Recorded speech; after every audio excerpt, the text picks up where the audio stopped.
Hello, everybody. It's John from the Record Shelf, and we are finishing up the album by The Doors, L.A. Woman. Came out in 1971. It was their last album with Jim Morrison. It was a powerhouse album. It was one of their best albums, and certainly one of the best rock albums of the 1970s and 1980s. This is what we're discussing in the 70s and 80s on my channel, The Record Shelf. So of all those decades, this album was one of the top albums of both those decades that we're reviewing, but definitely one of the best of the 1970s. And it was the last album that the Doors recorded with Jim Morrison. And he died not long after this album was made.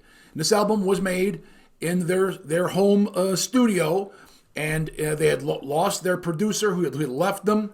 Rothschild, I'm not sure if it was Rothschild, what his name was, but anyway, the producer left him. He didn't like their music. He didn't want to be a part of it. He didn't like the songs they came up with. He said, it's all childish. It's nonsense. So they basically just leapt out on their own and produced their album. And it was one of the best albums they ever did. And I think a big part of that, they said, was actually relaxed. They didn't feel stressed out being in another studio, having a producer looking over their shoulder. So they produced this album, essentially, and did it themselves, essentially. They had help from the engineer that was with them at the last recording, the last album. So they weren't totally on their own, obviously. But this has some incredible music on it, and some of their best music. And I think this is what happens when musicians are relaxed and they feel they can really get down and just be creative and be good at what they do. I mean, Jim recorded a lot of these vocals in the bathroom. That was his sound booth. And so, when a band works well together and they gel together and they're able to play off each other and they're relaxed and they're not stressed out, they're not so concerned about production and making it good and making it sound right. They're thinking about, look, we want to record some great music that we've come up with and lay it out for everybody and even for ourselves. This is the kind of thing you get. And I can tell you time after time, great bands that have had careers that were maybe not doing so well, they would just say, forget the labels, forget the producers, we're going to do what we want to do because we have to do it. This is who we are, and we want to do it this way. And a lot of times, that's been the secret to success. Now, the Doors obviously were already a powerhouse when this album came out. They were not a band struggling. They were at the peak of their career. And they put this album out, and not long after that, Jim went to Paris to try to get away from the inner circle that he'd been around in the United States. And anyway, he ended up dying. And tragic. And that was the end of the Doors, essentially. About 5 years is all they had. And it's a very short-lived band. But they put out a lot of great music in that 5 years. So we've already gone through the first 6 songs of L.A. Woman, and we are now going to go through the next 4 songs. And we're going to start with one called Hyacynth House, Crawling King Snake, The Wasp, and Riders on the Storm, which I'm sure everybody has heard by now. So let's begin with Hyacynth House. Well, Hyacinth was the young love of the Greek god Apollo, and Apollo accidentally killed him. And from his blood sprang the hyacinth flower, a plant with a fragrant cluster of beautiful flowers. So that's essentially where the name came from. The song was written at Robbie Krieger's house, which inspired some of Morrison's lyrics with flowers and cats, because Robbie had lots of hyacinths and cats at his place. He said they had a big glass wall and lots of hyacinths growing in the yard outside, and the cats were running around among the hyacinths, and they are the lions that he mentions in this song. He recalled that we also had a pet bobcat, and it was a lynx. And it wasn't legal, but we found it in a pet store, so that was one of the cats that was running around. And he said, Robbie Krieger, the guitarist, said that we recorded an acoustic demo in his home with guitar and tom-toms. He said it was just a fun song based on an afternoon's activities, but Jim's words gave it a mysterious appeal. And it's interesting because the lyrics sound like a serial killer on the loose in the desert, on the desert highway. That's what, you hear words of. And it's just an incredibly interesting song, but it's really not about that.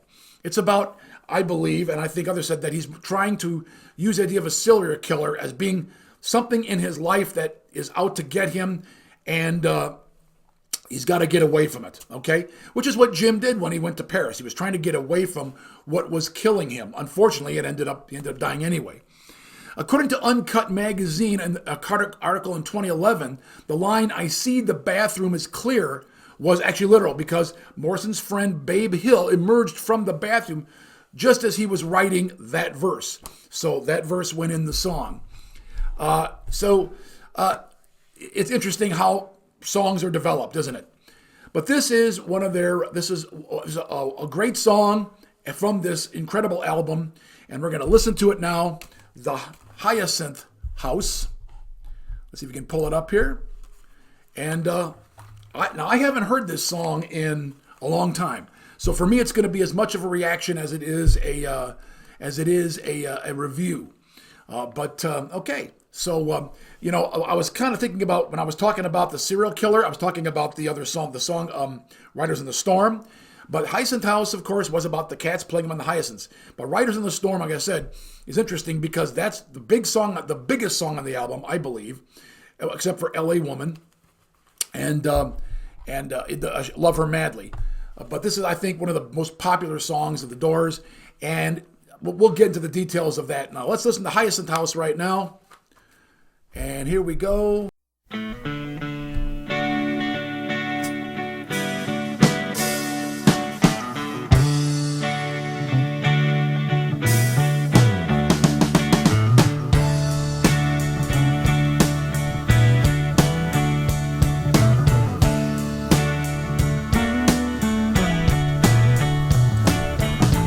What are they doing in the Hyacynth House?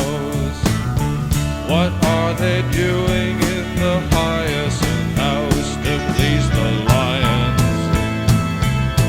Yeah, this day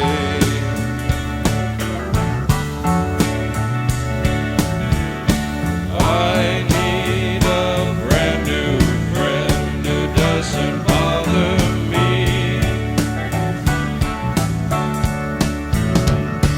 I need a brand new friend who doesn't trouble me. I need someone, yeah, who doesn't need me.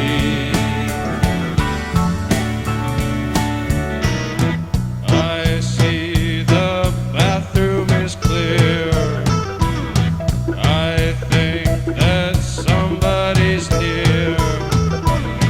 I'm sure that someone is following me.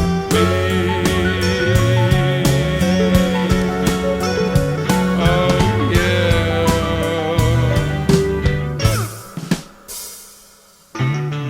Why did you throw the jack of hearts away? Why did you throw the jack of hearts away? It was the only card in the deck that I had left to play.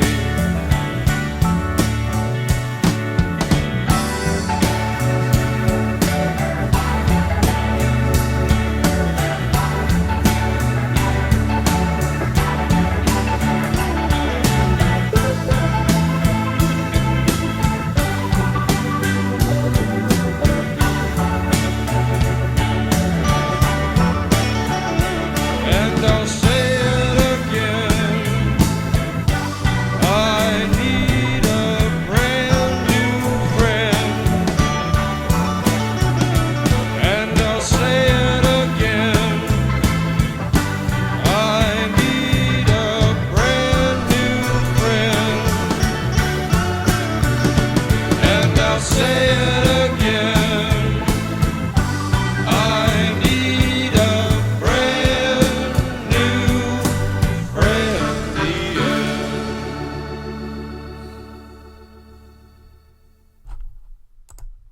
Wow, okay. All right. Hyacynth House. I haven't heard that in a very long time. And so my reaction to it is It wasn't what I was really expecting, but it was good. There's a lot of organ in there. I mean, heavy organ. You can hear Robbie Krieger's guitar noodling in there. But man, Ray Manzarek really poured on the juice with the organ here. The Doors were so interesting because they didn't use the organ as some kind of instrument that was in the background, and then it would come and do a solo, and then be a part of an equal part of the instrumentation. The keyboards in the Doors was prominent, and the guitar was secondary, and I noticed that throughout almost all the Doors songs. But this one in particular really, really just has so much of this organ, and it's got that that Hammond organ sound to it, very thick, very heavy. I like the melody. The melody is good. The lyrics are, first of all, the lyrics are good. I like the lyrics, and I understand why now that I know what was going on when they wrote the song, why they wrote it, and what the words mean. But it's just, it's Jim Morrison's voice was unlike anybody else's voice. And back in this time in the early 70s, singers were starting to get higher and higher registers. In fact, if you wanted to be a vocalist in the 70s, you had to have a high register. And so many bands had guys that could sing very high registers, high falsettos, okay?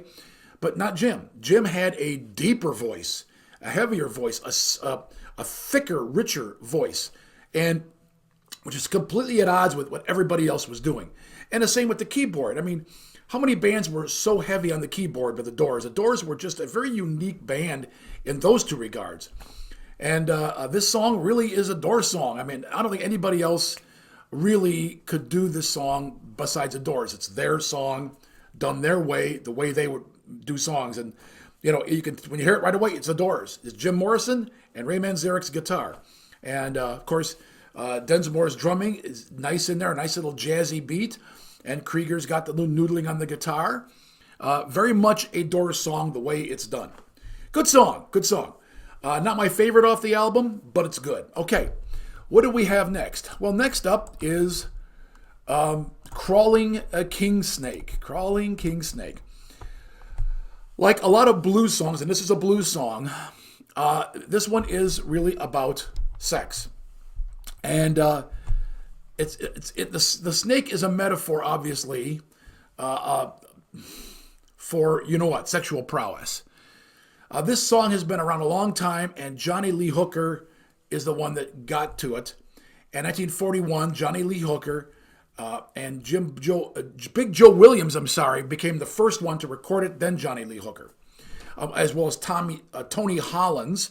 So basically, these early bluesmen did this song, and this Hollins was dating Johnny Lee Hooker's sister, and he taught John the song. And so anyway, Hooker and Bessman were listed as the official writers of the song, and their version was the first one to be copyrighted. All right, so the Doors played this song at many of their early concerts and covered it on their 1971 album, L.A.WOMAN, as you can see. They thought it fit well with the rest of the songs, which turned out to be their last with Jim Morrison, this album.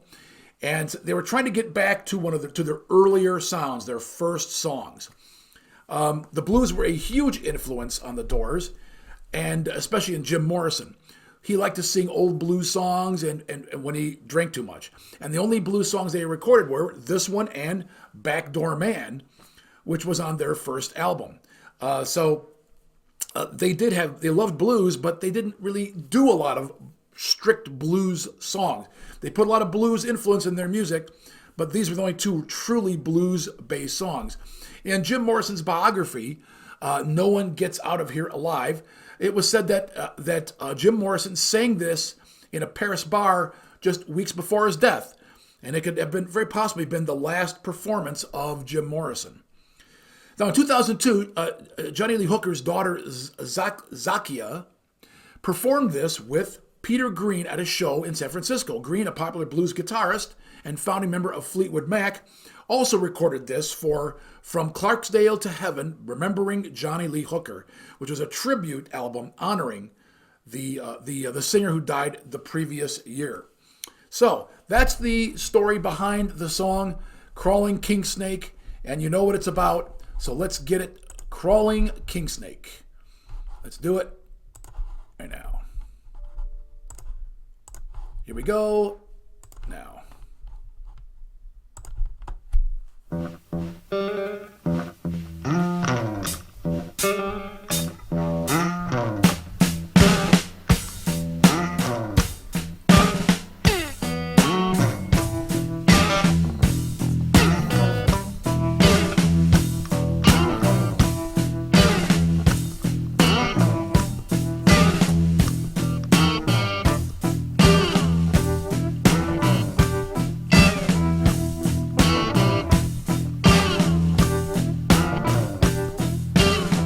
Well, I'm the crawling king snake, and I rule my den.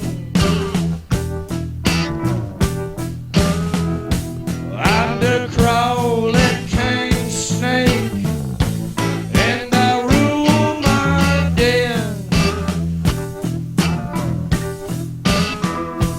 Yeah, don't mess around with my mate, gonna use her for myself.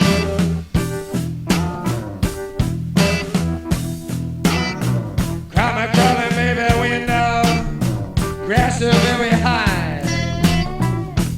Keep on crawling till the day I die. Crawling king snake, and I rule my den. You better give me what I want. Wanna crawl no more.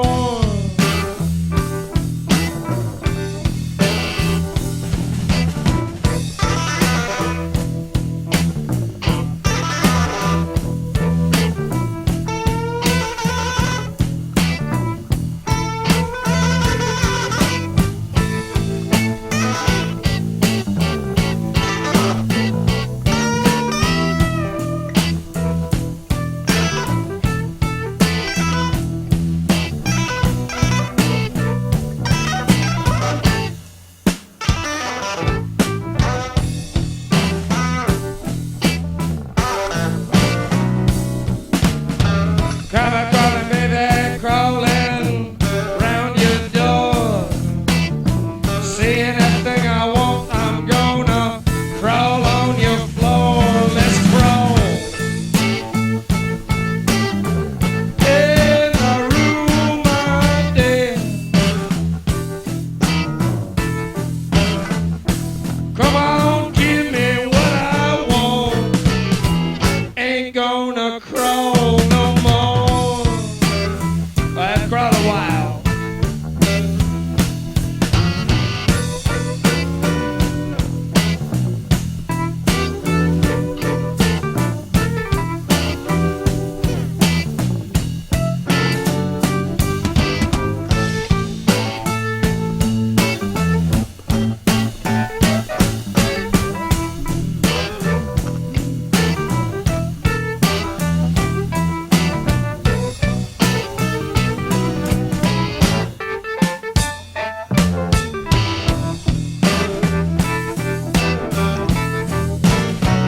Come on, crawl. Come on, crawl.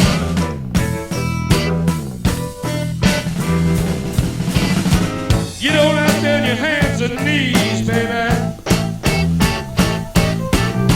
Crawl all over me, just like the spider on the wall. Whoa. We gon' crawl one more. Well, I'm the crawling king snake, and I rule my den. Call me the crawling king snake, and I rule my den. Yeah, don't mess out with my mate,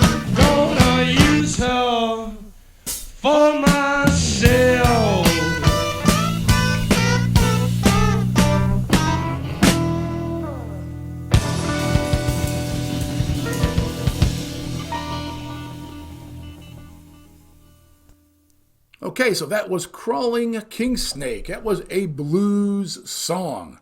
Definitely a blues song in the style of Johnny Lee Hooker and the early bluesmen. And yeah, if you love blues, especially really slow blues, that is definitely one that you should like. There's some good stuff in there. I really like Robbie Krieger's guitar, the guitar noodling there, and he's doing that.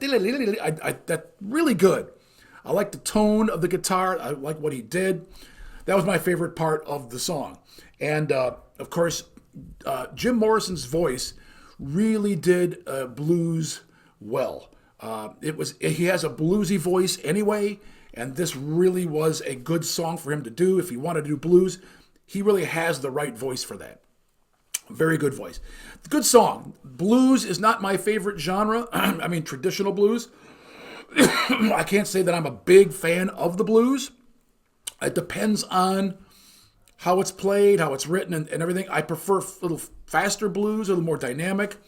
But this is definitely a good blues song. All right. We have two more to go. And the next one we're going to do here is the WASP. And so what can we say about the WASP? Well, WASP, Texas Radio, it refers to high-power Mexican radio stations that were being blasted into Texas back in the 1950s. And they were restricted by American broadcasting regulations. So the call letters all started with an X and could have up to 150,000 watts. So they were pretty strong. And Jim Morrison and Raymond Zarek both heard Wolfman Jack on one of those. Wolfman Jack was a radio DJ voice of the 1950s. And he was even around when I was a kid. I mean, Wolfman Jack made appearances on Midnight Special, which was a TV show. So Wolfman Jack was quite a personality, a music person, radio personality. And he started on Mexican radio. Now, this is a spoken word piece of Jim Morrison's poetry, accompanied by Densmore's drumming. Morrison wrote these lyrics long before he actually recorded it. And he used to perform it as a poem because Jim Morrison was a poet, first and foremost. And so there's a verse in there that says, comes out of the Virginia swamps, cool and slow with plenty of precision, with a backbeat narrow and hard to master. Now, this is very likely a reference to Morrison's first real experience with the music scene. And so from 58 to 1960, Morrison lived in Alexandria, Virginia, and frequented the Juke Joints, a blues club in this town, where black blues musicians would play on Friday and Saturday nights. And that's the area where this Juke Joints used to be, is right there on the edge of a swamp. So that's what he was talking about. Now, Jim Morrison's vocal was double-tracked on this to make it stand out even more. And there's another phrase that says stoned immaculate. And it came from a lyric in this song that says, out here, we is stoned immaculate. And that phrase became the title for a 2000 Doors tribute album featuring the surviving members as well as Aerosmith, The Cult, Chrissie Hynde from the Pretenders, and others. So we're going to listen to the song Texas Radio, the WASP, Texas Radio. And let's see, we got to pull it up here, see if we can get it. Here we are. Okay, let's listen to...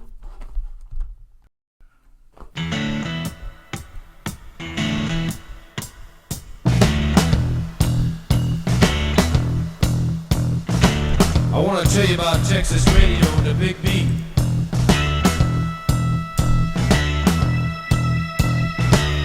Comes out of the Virginia swamps, cool and slow with plenty of precision, and a backbeat narrow and hard to master.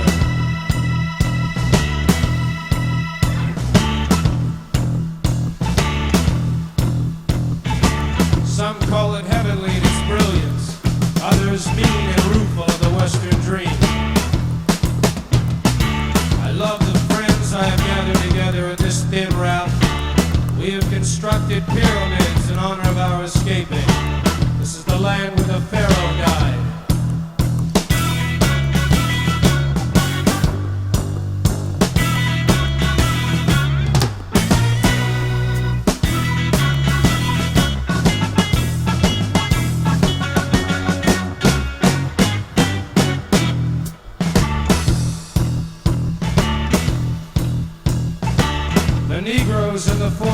brightly feathered. They are saying, forget the night, live with us in forests of azure. Out here in the perimeter there are no stars. Out here we is stone, immaculate. Now listen to this, I'll tell you about the heartache.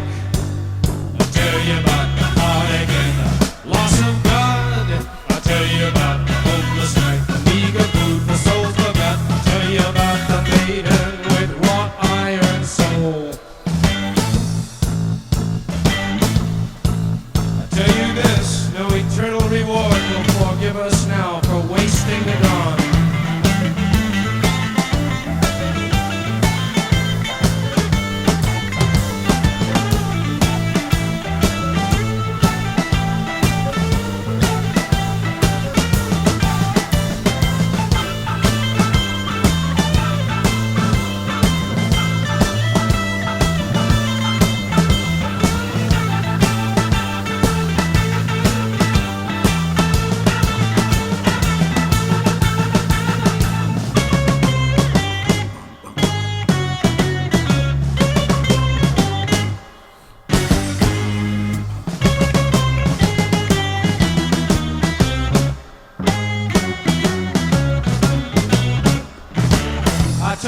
Texas radio and a big beat, soft-driven, slow and mad like some new language.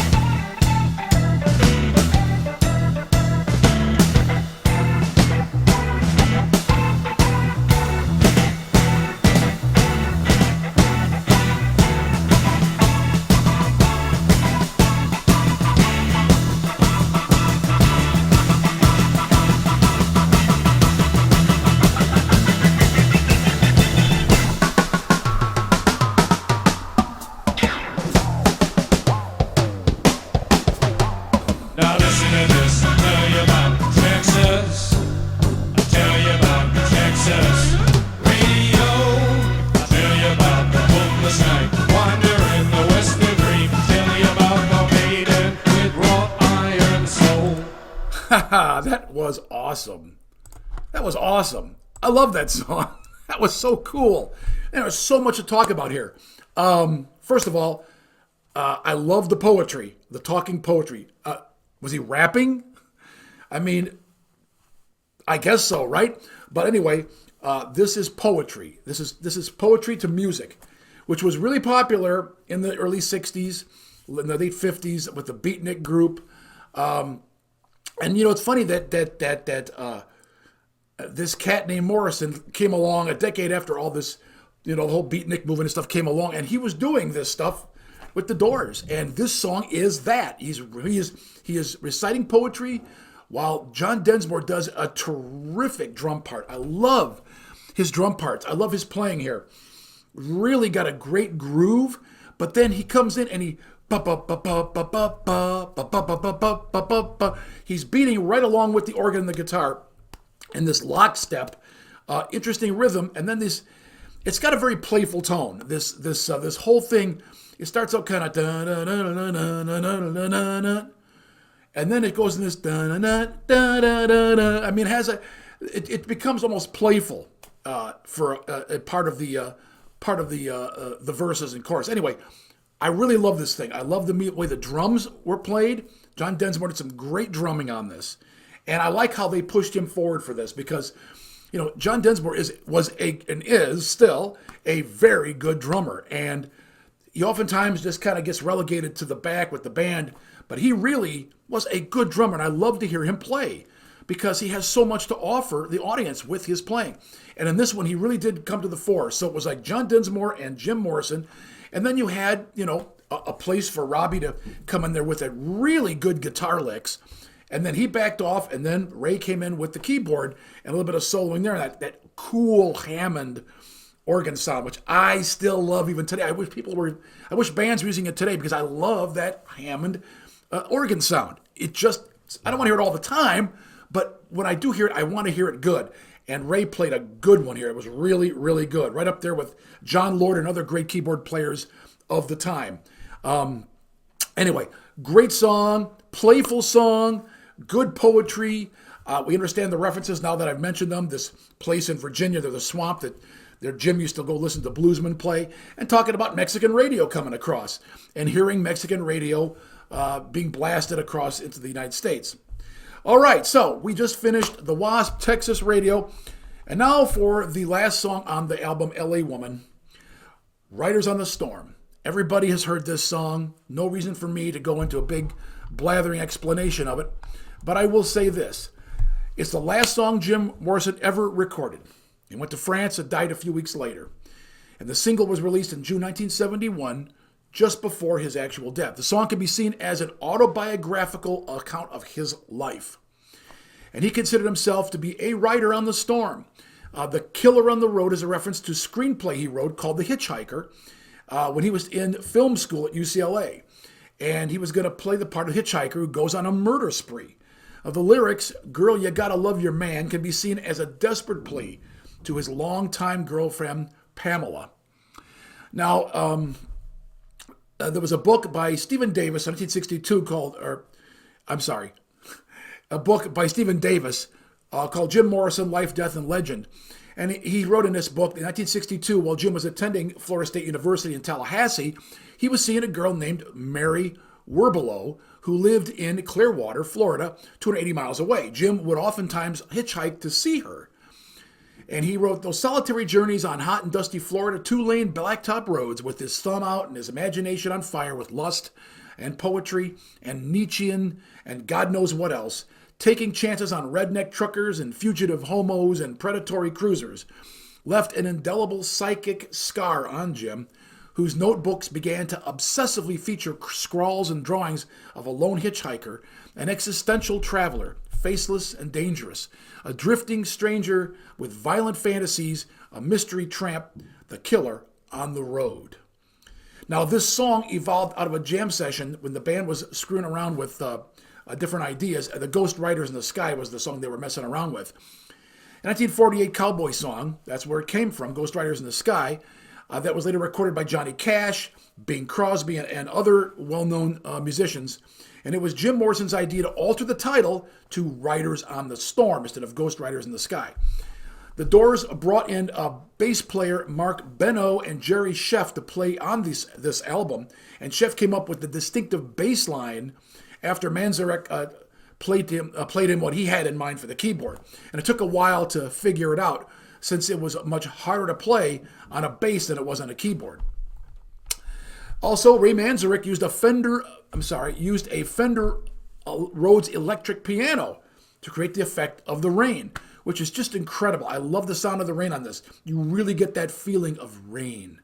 And kind of a dark night, a quiet night, a wet night, a misty rain coming down, very mysterious. This was the last song on the last Doors album with Morrison, and it ends with a storm fading away to silence, which is how Jim Morrison ended. So it's a really sad, prophetic song, I believe. And if you listen closely, you can hear Jim whispering the lyrics over his own singing, which causes a kind of a creepy effect. But that was the idea. This was Morrison's final contribution, folks, to the Doors and to being a rock star. And it's very haunting when you know and understand where this song lies in the catalog of Doors songs and in the story of Jim Morrison. And, it's just a shame that he left us when he did. But this song is just an incredible song. There's a reason why it's so well liked. And let's listen to it. Riders on the Storm. And here we go.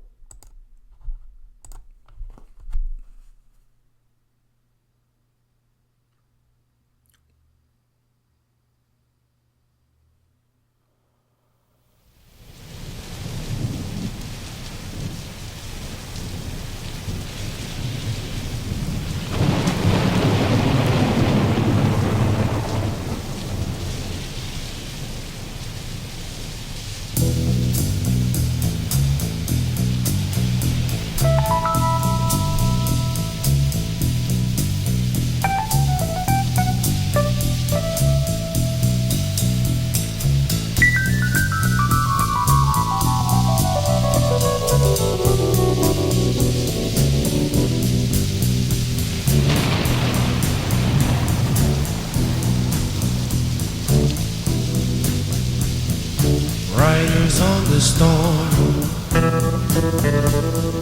Riders on the storm. Into this house we're born. Into this world we're thrown.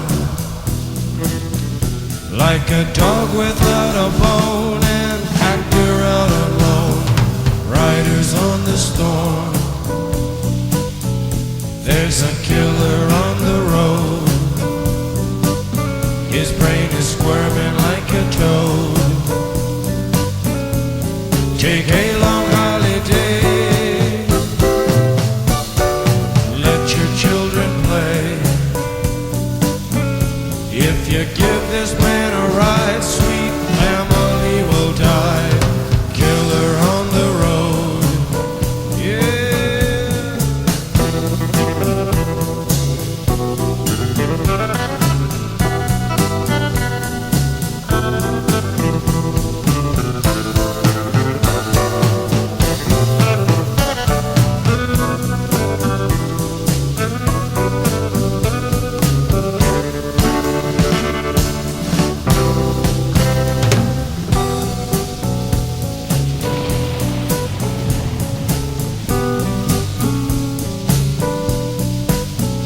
Girl, you gotta love your man. Girl, you gotta love your man. Take him by the hand. Make him understand. The world on you depends. Our life will never end. Gotta love your man.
Riders on the storm.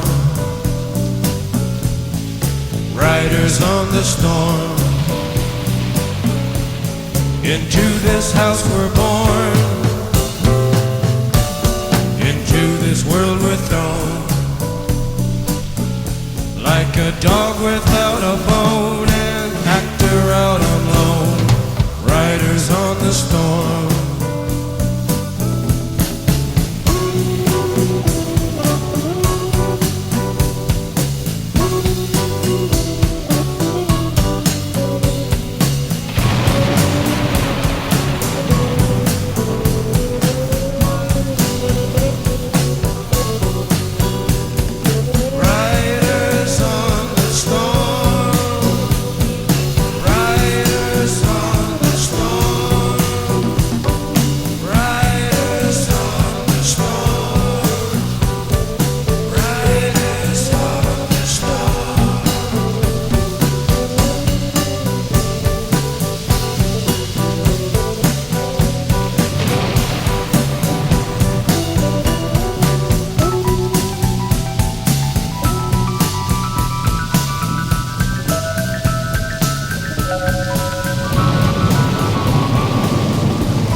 Okay, that is definitely one of the greatest songs the Doors ever did, and one of the great rock songs ever done. There's so much to say here. I don't know if I'm going to get it all. Let's start out with the fact that this is really Jim Morrison telling us who he is, and who this is me. It's an autobiography in a sense.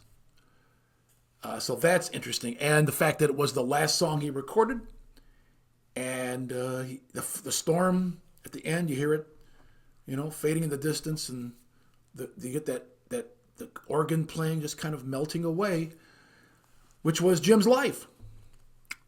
And he melted away and disappeared, and that was it.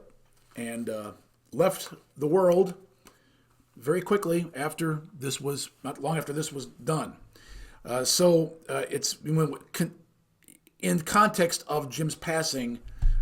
Yes, this is an extraordinary piece of music, and when you know that, and you know it's really what it's about, and it's about him, you really do get to appreciate it even more. But musically speaking, without the lyrics are just genius all by themselves. I love the lyrics of this song.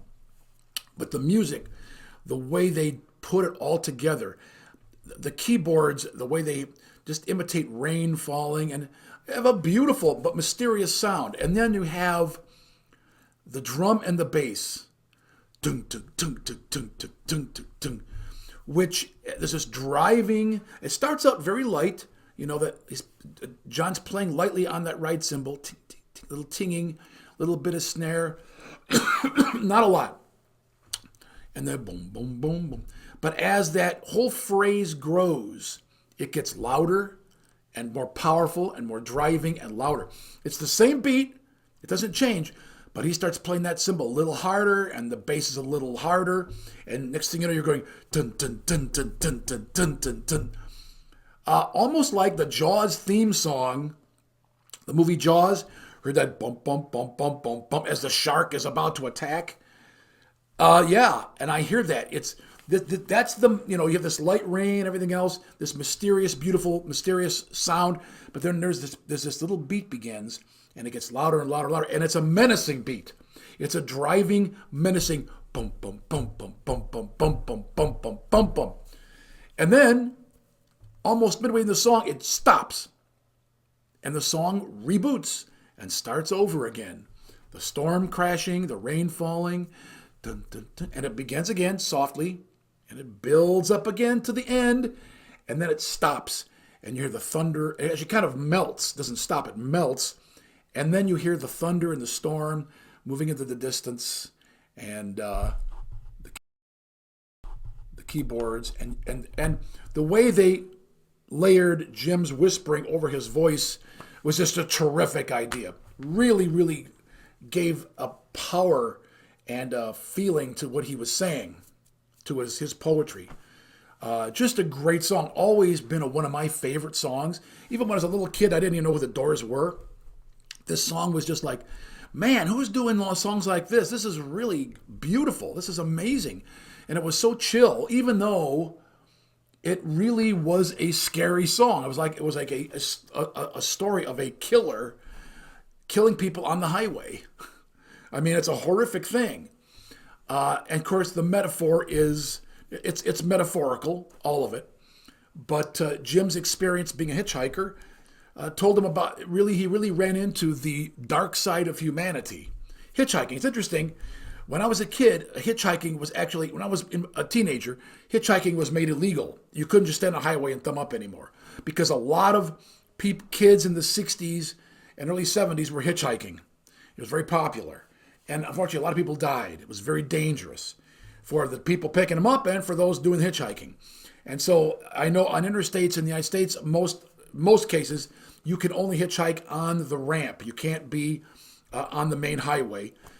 Not sure what that actually does, but anyway, the point is, hitchhiking is illegal in a lot of places now. And it was because of the horrible things that happened to hitchhikers.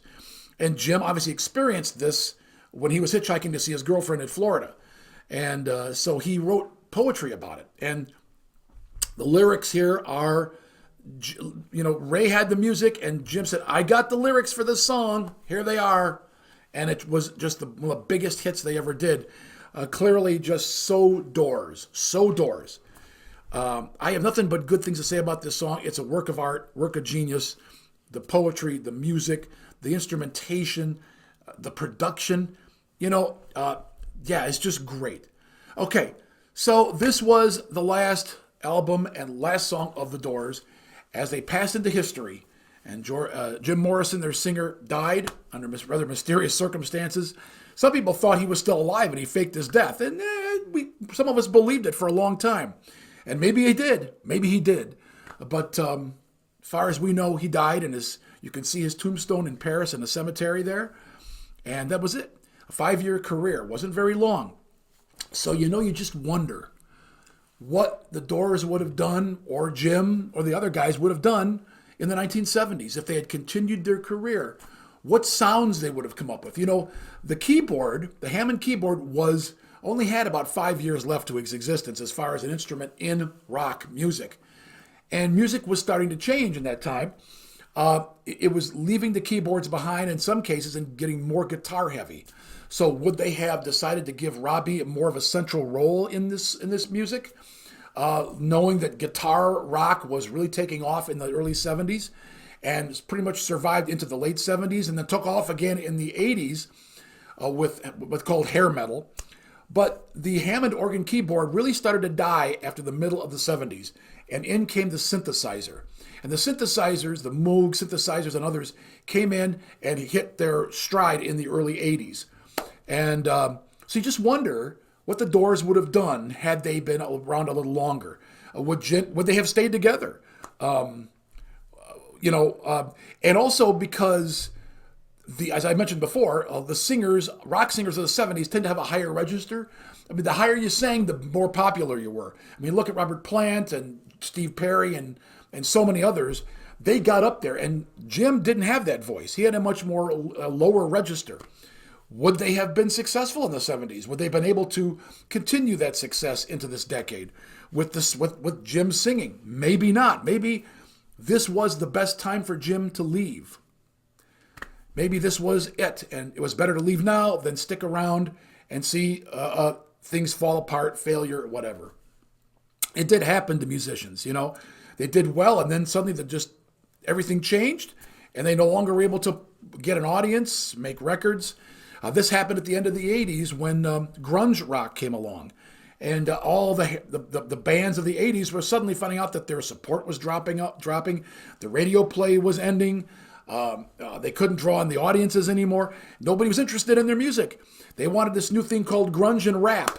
And that changed rock music. And so a lot of musicians found themselves, suddenly playing smaller venues and not getting couldn't cut records. They weren't as popular. Would that have happened to Jim and the Doors if they had been around another 5 years? I don't know. But it would have been interesting to see what they would have done musically. I think they would have had to have done something different because a lot of their music still had that 60s feel to it, 1960s feel to it. You could tell they were kind of switching into the 70s a little bit with some of their stuff on this album. But would they have continued that forward? Would they have done more of that? Or would they just said, we're hanging it up, we're done, we've done everything we can do, and that would have been the end? I don't know. But Jim Morrison ended the Doors, and he put an end to it because, let's face it, the Doors without Jim Morrison just isn't the Doors. I mean, you got to have Jim's lyric writing and vocals. You just can't, and you can't repeat it. It's one of those bands where you can't just go get a new singer, because they were so unique and so dependent on especially on Jim's lyric writing and his singing to be the Doors. Even though without Ray's music genius and his keyboard playing, John's drumming and Robbie's guitar playing, it wouldn't be the Doors either. So any one of those guys left, it would have been diminishment, but more if Jim had left. He was he became the center of that whole band called the Doors. And so there couldn't have been a Doors, I don't think, without Jim. So that was it, folks. And it's sad to play this album and this last song knowing what it meant, that it meant the end of a great band. a band that is enshrined forever in the Hall of Fame of everyone who loves music of this type. And, just a great band, great musicians who all deserve the praise and accolades for what they did musically and what they've added to our lives, the beauty and the mystery of what they put down on recordings for us that will last for ages. And hopefully the Doors music will not fade away. It will be listened to, and other generations will hear this and say, wow, that was an amazing band with great songs.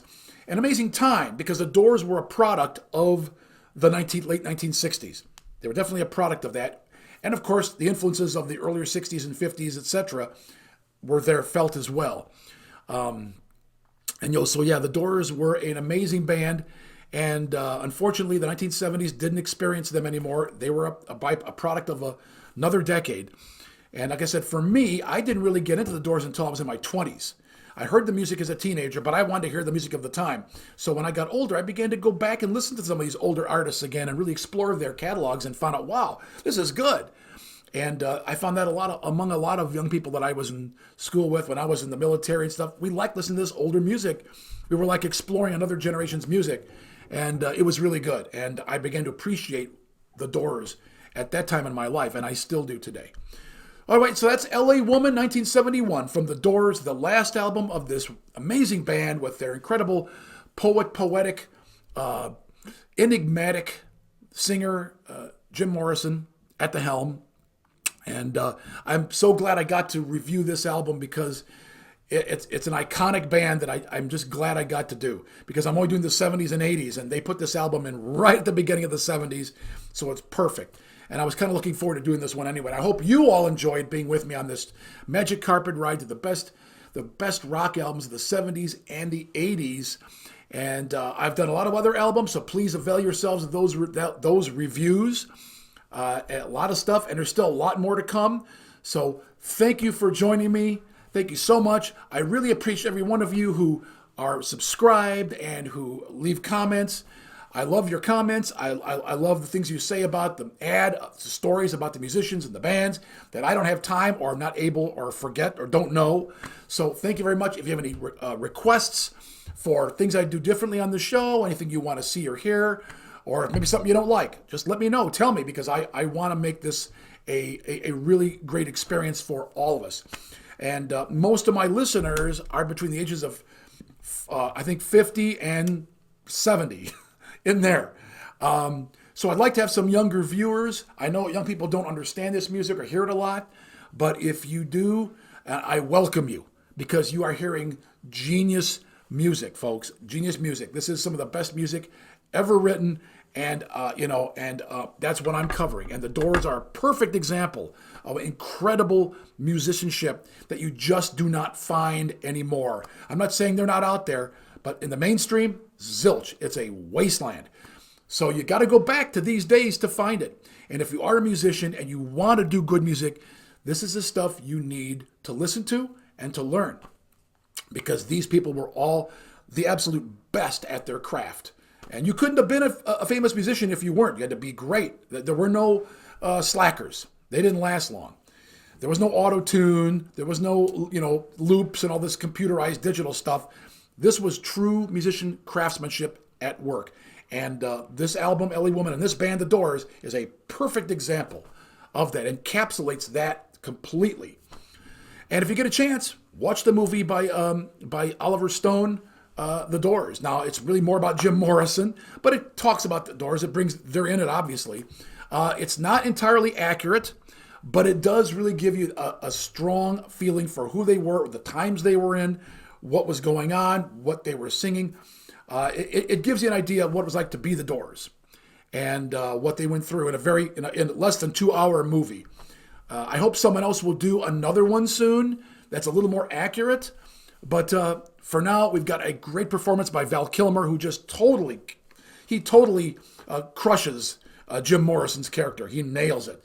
And you'll really get a feel that Val Kilmer is Jim Morrison. Anyway, that's just a suggestion from me. You can watch it for free on Amazon Prime, I believe, or Netflix. I'm not sure which. So get over there and watch it. It's a great. If you don't know the Doors very well or their history or stuff, watch the film. You'll really appreciate it. Well, that's all I have for this review. Thanks again for watching. And while you're at it, check out the coffee that we're selling. It helps support the channel. It's the best coffee I've ever had. We have 5 flavors. We have one organic flavor that is just terrific. I love coffee. I'm a total coffee drinker. I love good coffee. I don't like puddle water or Bitterroot or I like good, flavorful coffee. And this is some of the best stuff I've ever had. You can get it from us. Just go to this address, this brainygourmet.myshopify.com. And if you order, your first order is free shipping. Whatever you order on your first order is free shipping. So please get over there, get some bags of coffee for yourself, and help support the channel. I've said it before, I need a new camera badly. And the proceeds from this will help to get that, as well as some other things we need to improve the quality of this show. Anyway, also check out our other shows. We do Rock My Bean with my autistic drummer son Mark. We review famous drummers, and also we do a show called Amazing Performances, where we look at live performances that are really cool, really amazing, and we review those and react to those as well. Thanks again. It's Rock My Bean. I'm John from the Record Shelf, and keep rocking on. We'll see you again next time.